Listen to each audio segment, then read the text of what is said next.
नमस्ते साथीहरू, हजुर सन्चै हुनुहुन्छ? म आशा गर्छु हजुर सन्चै हुनुहुन्छ भनेर। शुभ बिहानी। विशेष गरेर आज म बाइबल सम्बन्धी कुरा गर्दैछु। हजुरलाई मन पर्छ कि पर्दैन? मानिसहरू भन्छन् परमेश्वरमा समर्पित हुनु, परमेश्वरमा विश्वास गर्नु र परमेश्वरको अधीनमा भएर जीवन जिउनु भनेको चाहिँ एउटा दासत्व हो वा एउटा मानिसले आफ्नो स्वतन्त्रता गुमाउनु हो भनेर पनि भन्ने गर्छ। तर के वास्तवमा त्यो सत्य हो त? तर मेरो भोगाइ र बुझाइ अनुसार साथीहरू म भन्छु त्यो सत्य होइन। किनभने प्रभु येशूले भन्नुभएको छ, जसले सत्यलाई जानेको छ, चिनेको छ, सत्यले उसलाई स्वतन्त्र बनाउँछ। त्यसो भए कसरी मानिस चाहिँ परमेश्वरमा त्यसरी विश्वास गरेर दासत्वमा स्वतन्त्र गुमाएको हुन सक्छ त?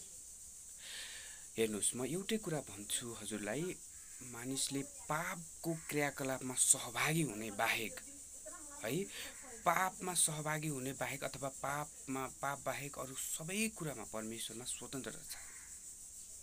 तपाईँ जे पनि गर्नुहोस् न, तर पाप नगर्नुहोस्, त सबै कुरामा स्वतन्त्र हुनुहुन्छ।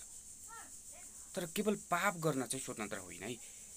आफै भन्नु न, परमेश्वर पवित्र हुनुहुन्छ, उहाँलाई पाप भन्ने कुरा मन पर्दैन। बाँकी अरू सबै कुरामा स्वतन्त्र हुनुहोस्। तपाईँले गरेर खानु पाउनुहुन्छ, विदेश जान पाउनुहुन्छ प्रभुमा विश्वास गरेर। मान्छेले प्रभुमा विश्वास गरेपछि ओहो केही गर्नु पाउँदैन, विदेश जानु पाउँदैन, धन जम्मा गर्नु पाउँदैन, धन सम्पत्ति कमाउन पाउँदैन। पाउँछ, धन सम्पत्ति कमाउन पाउनुहुन्छ, तर पापसँग सम्बन्धित भएर धन सम्पत्ति कमाउने होइन।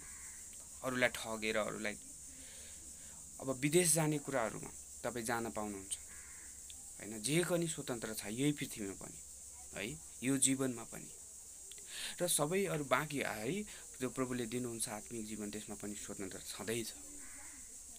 साथीहरू, भिडियो लम्बी नै भएकोलाई म यो भिडियोलाई यहीँ अन्त्य गर्छु। तपाईँहरूको बसाइ राम्रो बनोस्, परमेश्वरले तपाईँहरूलाई धेरै आशीर्वाद दिउन्। धन्यवाद। जय मसीह। अर्को भिडियोमा फेरि भेट्ने नै छौँ।